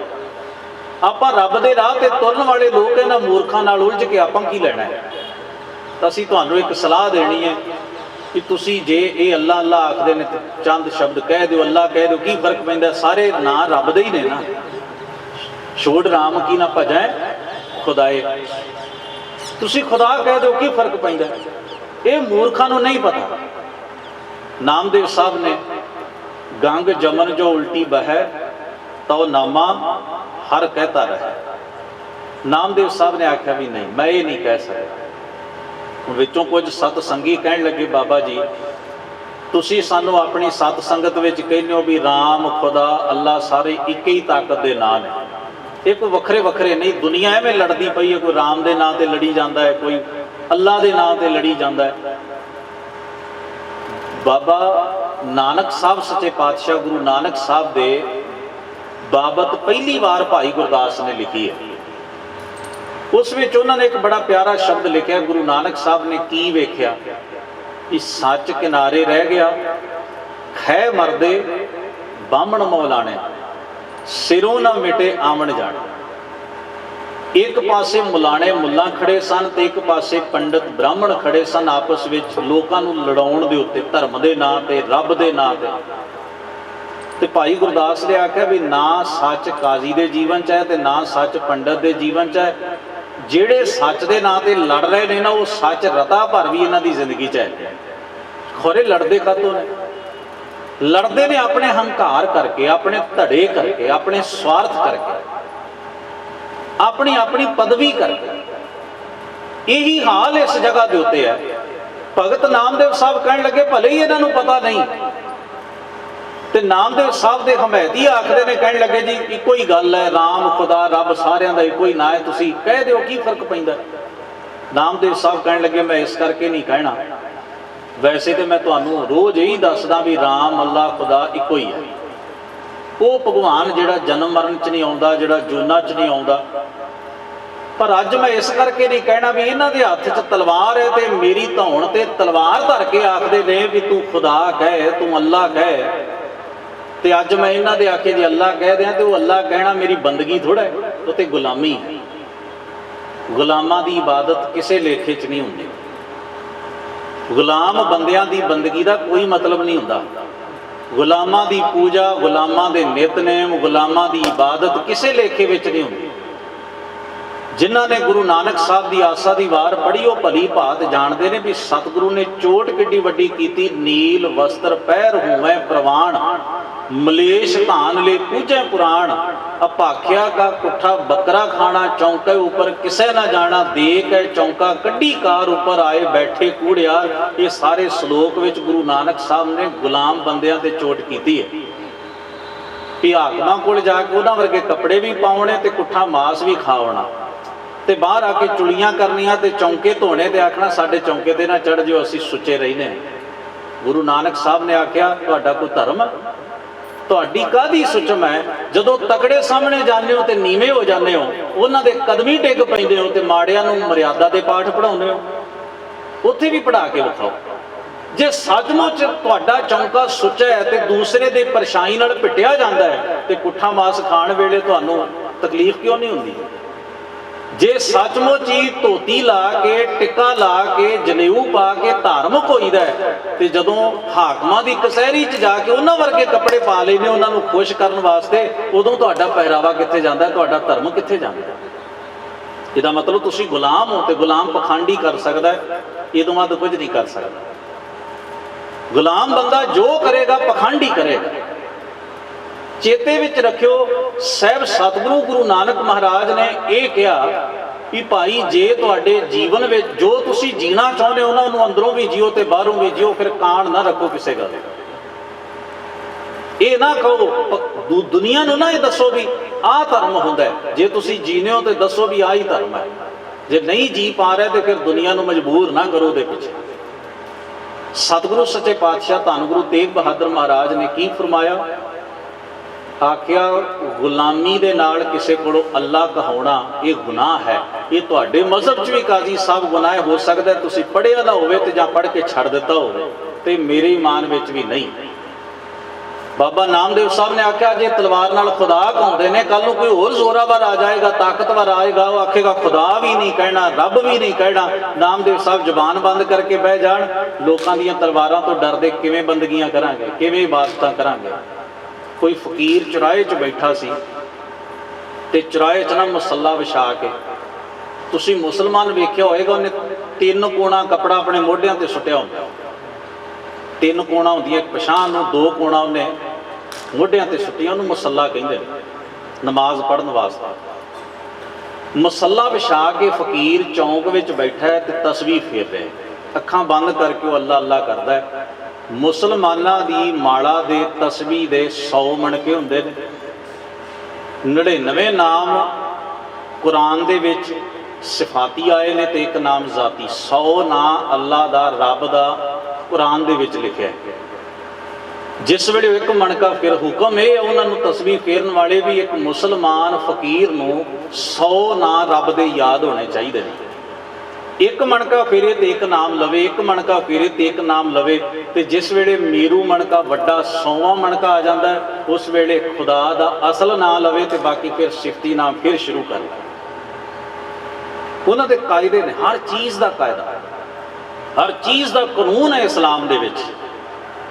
ਤੁਸੀਂ ਨਮਾਜ਼ ਕਿਵੇਂ ਪੜ੍ਹਨੀ ਹੈ ਇਹਦਾ ਵੀ ਅਸੂਲ ਉਹਨਾਂ ਨੇ ਬੰਨਿਆ। ਤੁਸੀਂ ਆਪਣੇ ਹੱਥ ਪੈਰ ਕਿੱਥੋਂ ਤੱਕ ਤੇ ਕਿਵੇਂ ਧੋਣੇ ਨੇ ਇਹਦਾ ਵੀ ਅਸੂਲ ਉਹਨਾਂ ਨੇ ਬੰਨਿਆ। ਤੁਸੀਂ ਅਜ਼ਾਨ ਕਿਵੇਂ ਦੇਣੀ ਹੈ ਉਹਦਾ ਵੀ ਅਸੂਲ ਉਹਨਾਂ ਨੇ ਬੰਨਿਆ।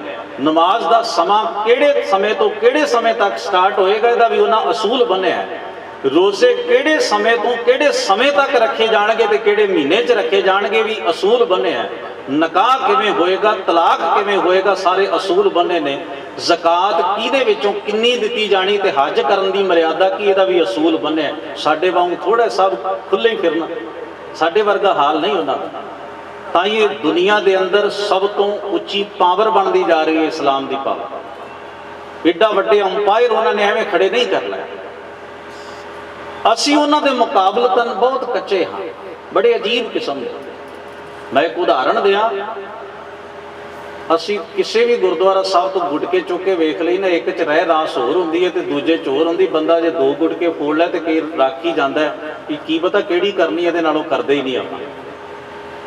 36 ਕਿਸਮ ਦੀਆਂ ਰਹਿ ਰਾਸ ਚੱਲ ਰਹੀਆਂ ਨੇ, 36 ਕਿਸਮ ਦੇ ਨਿਤਨੇਮ ਕਰੀ ਜਾਂ ਕਿਸੇ ਗੁਰਦੁਆਰੇ ਕੋਈ ਨਿਤਨੇਮ ਹੁੰਦਾ ਹੈ ਕਿਸੇ। ਜੇ ਤੁਸੀਂ ਧਿਆਨ ਨਾਲ ਸੁਣੋ ਤੇ ਪੁੱਛੋ कि कित्थों तक करना है। कोई अपना भी तो असूल होएगा ना, आपां भी एक कौम आ, एक धर्म आ, साडे भी तो नितनेम की कोई मर्यादा होएगी ना, साडे भी तो पाठ का कोई नियम होएगा ना, साडी भी तो अरदास दे कोई शब्द किसी विद्वान ने, साडे पुराने पुरखियां ने लिखे ही होणगे ना कि अरदास दे आ शब्द ने तो पढ़े जाने चाहिए। पर चेते विच रखियो, असीं दुनिया दीआं कौमां दा मुकाबला करन दी कोशिश करदे हां, पर उन्हां वांगू असूलां दी पालना विच बड़े कच्चे हां, मर्यादा दी पालना विच बड़े कच्चे हां, असूलां दी पालना विच बड़े। जिन्ने धड़े उन्ने ही रह रास, जिन्ने धड़े उन्ने ही गुटके, जिन्ने धड़े उन्ने ही नितनेम, जिन्ने धड़े उन्ने ही किस्म दीआं अरदासां। जिहड़ा कोई मर्जी कर जाए तो कोई किसी नूं नहीं पुछदा। पर अजान देण वाला काजी बंगलौर च भी वो अजान देगा, तो जो पंजाब लैओ तो उही अजान देगा। उन्होंने लाहौर लै जाओ, उन्होंने अफगानिस्तान लै जाओ, वो अजान के शब्द नहीं बदलणगे। उन्होंने तुसी काबल कंधार तो खिंच के यूपी लै आओ तो वो अजान वो होएगी।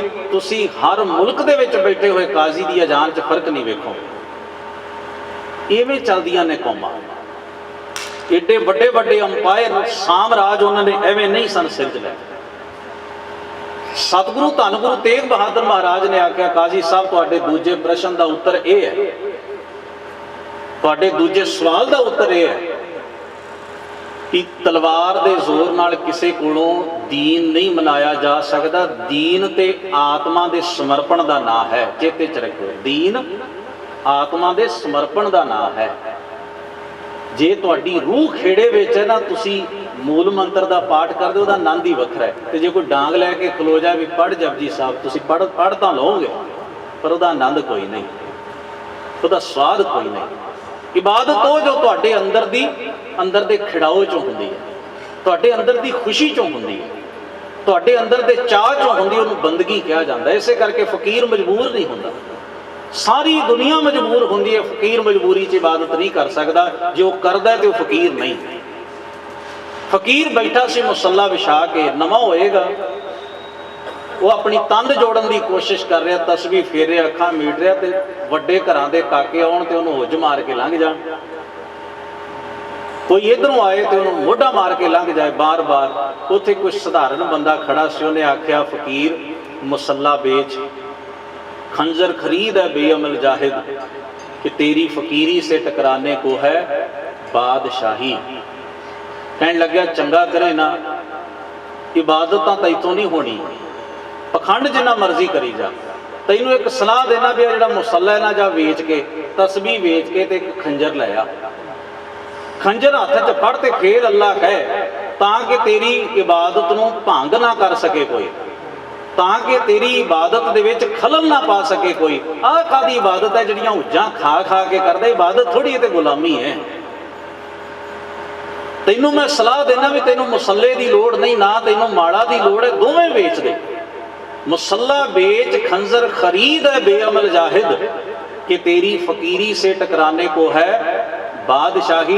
ये बादशाहां दे पुत तेरी फकीरी नाल टकराउण लग पए ने। हुण तैनू अपनी फकीरी दी राखी करन वास्ते मुसल्ले ते माड़ा दी लोड़ नहीं, खंजर दी लोड़ है, तलवार दी लोड़ है।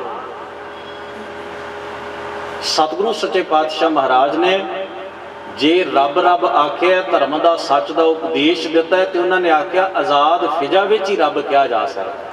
बंदगी, इबादत, खाण पहराण, बोल चाल, भाषा आज़ादी दे विच ही प्रफुल्लत हो सकती। गुलामां दा कोई चीज़ भी जिउंदी नहीं हो सकती, कोई चीज़ भी उन्हां दी मजबूरी च मन्नी जाती है। जिस महान शहीदी याद विच आपां जुड़ बैठे हैं ना, बड़ा वड्डा जगीरदार सी। मैं सिख इतिहास में सानू जिस वेले असीं पढ़दे सां, सानू दो पुस्तकां पढ़नियां लाजमी हुंदियां ने। एक है सिख राज किवें बनिया, ज्ञानी सोहण सिंह सीतल की लिखी हुई, तो एक है सिख राज किवें गया, वो भी ज्ञानी सोहण सिंह सीतल की लिखी है। आपां जिस नगर विच बैठे हैं ना गुरु प्यार वालिओ, साडे नगर की पछाण ही इस स्थान करके है जिथे आपां जुड़ बैठे। जे सभरावां दा नाम दुनिया विच अज किसी कारण लिया जाता है, तो इत्थे होई जंग करके लिया जाता है, तो उस जंग का मुढ़ बन्नण वाली ये थां है। कुर्बान जाना चाहिए सानू उन्हां सारियां शख्सियतां तो। मैं बिना किसी का नाम ले तो सांझी गल करांगा, जिन्हां ने इस खुरदी थां नूं सांभण दा यतन कीता। ਉਹਨਾਂ ਨੇ ਬੜੀ ਪੀੜ ਵਿੱਚੋਂ ਗੁਜ਼ਰ ਕੇ ਬੜੇ ਲੋਕਾਂ ਦੀਆਂ ਗੱਲਾਂ ਸੁਣ ਕੇ ਇਹਨੂੰ ਸਾਂਭਣ ਦਾ ਯਤਨ ਕੀਤਾ ਤੇ ਇੱਥੋਂ ਤੱਕ ਉਹਨਾਂ ਨੇ ਇਹਨੂੰ ਲਿਆਂਦਾ ਹੈ ਕਿ ਉਹ ਨਿਸ਼ਾਨੀ ਜੇ ਅੱਜ ਸਾਡੇ ਕੋਲ ਨਾ ਹੁੰਦੀ ਤੇ ਲੋਕ ਸਾਨੂੰ ਗੱਲਾਂ ਕਰਦੇ ਹੋ ਤੁਹਾਡੇ ਪਿੰਡ ਦਾ ਏਡਾ ਵੱਡਾ ਇਤਿਹਾਸ ਹੈ, ਤੁਹਾਡੇ ਕੋਲ ਨਿਸ਼ਾਨੀ ਕੀ ਹੈ, ਤੁਹਾਡੇ ਕੋਲ ਥਾਂ ਕਿਹੜੀ ਹੈ। ਮੈਨੂੰ ਚੇਤਾ ਹੈ ਅੱਜ ਤੋਂ ਠੀਕ 8-10 ਦਿਨ ਪਹਿਲਾਂ ਆਪਣੇ ਕੋਲ ਜਿਹੜੀ ਸਹਿਕਾਰੀ ਬੈਂਕ ਹੈ, ਕੋਆਪਰੇਟਿਵ ਬੈਂਕ ਆਪਾਂ ਉਹਨੂੰ ਕਹਿੰਦੇ, ਉਹਦੇ ਮੈਨੇਜਰ ਸਾਹਿਬ ਇੱਥੇ ਆਏ ਸਨ ਵੇਖਣ ਵਾਸਤੇ। ਕਹਿੰਦੇ ਬੜਾ ਨਾਂ ਸੁਣਿਆ ਤੇ ਮੈਂ ਪੁੱਛਣਾ ਚਾਹੁੰਦਾ ਵੀ ਇੱਥੋਂ ਦਾ ਇਤਿਹਾਸ ਕੀ ਹੈ। ਅਜੇ ਅਸੀਂ ਇਸ ਪੱਖੋਂ ਬਹੁਤ ਪਿੱਛੇ ਹਾਂ ਤੇ ਅਸੀਂ ਦੁਨੀਆ ਨੂੰ ਦੱਸੀਏ ਵੀ ਅਸਲ ਥਾਂ ਸਾਡੇ ਪਿੰਡ ਵਿੱਚ ਉਹ ਮੌਜੂਦ ਹੈ ਜਿੱਥੋਂ ਜੰਗ ਦਾ ਮੁੱਢ ਵਜੇ। ਉਹ ਥਾਂ ਜਿੱਥੋਂ ਸਰਦਾਰ ਸ਼ਾਮ ਸਿੰਘ ਅਟਾਰੀ ਗੁਰੂ ਗ੍ਰੰਥ ਸਾਹਿਬ ਦੀ ਹਜ਼ੂਰੀ 'ਚ ਅਰਦਾਸ ਕਰਕੇ ਤੁਰਦਾ ਹੈ, ਜਿੱਥੇ ਉਹਦਾ ਸ਼ਹੀਦ ਹੋਇਆ ਸਰੀਰ ਲਿਆਂਦਾ ਜਾਂਦਾ ਹੈ ਤੇ ਇੱਥੋਂ ਅਟਾਰੀ ਪਿੰਡ ਖੜਿਆ ਜਾਂਦਾ ਹੈ। ਅਜੇ ਅਸੀਂ ਇਹਨਾਂ ਚੀਜ਼ਾਂ ਤੋਂ ਬੜੇ ਅਵੇਸਲੇ। ਮੈਂ ਪਿੰਡ ਦਾ ਨਾਂ ਨਹੀਂ ਲਵਾਂਗਾ, ਸਾਡਾ ਗੁਆਂਢੀ ਪਿੰਡ ਹੈ, ਉਹਨਾਂ ਨੇ ਸੇਮ ਇੱਥੋਂ ਦਾ ਇਤਿਹਾਸ ਆਪਣੇ ਗੁਰਦੁਆਰੇ ਨਾਲ ਲਿਖਿਆ ਹੋਇਆ, ਬਸ ਇੱਕ ਤਰੀਕ ਦਾ ਫਰਕ ਪਾ ਕੇ। ਆਪਾਂ ਇੱਥੇ 10 ਫਰਵਰੀ ਕਹਿੰਦੇ ਆ, ਉਹਨਾਂ 8 ਫਰਵਰੀ ਲਿਖੀ ਹੋਈ ਹੈ। ਉਹਨਾਂ ਨੂੰ ਪਤਾ ਵੀ ਇਹਨਾਂ ਕਿਹੜਾ ਬੋਲਣਾ ਹੈ ਜਾਂ ਇਹਨਾਂ ਨੇ ਕਿਹੜਾ ਸੁਣਨਾ ਹੈ। ਇਹਨਾਂ ਨੂੰ ਆਪਣੇ ਦਾ ਹੀ ਨਹੀਂ ਪਤਾ ਤੇ ਸਾਡੇ ਦਾ ਆ ਕੇ ਪਤਾ ਕੌਣ ਕਰੇਗਾ।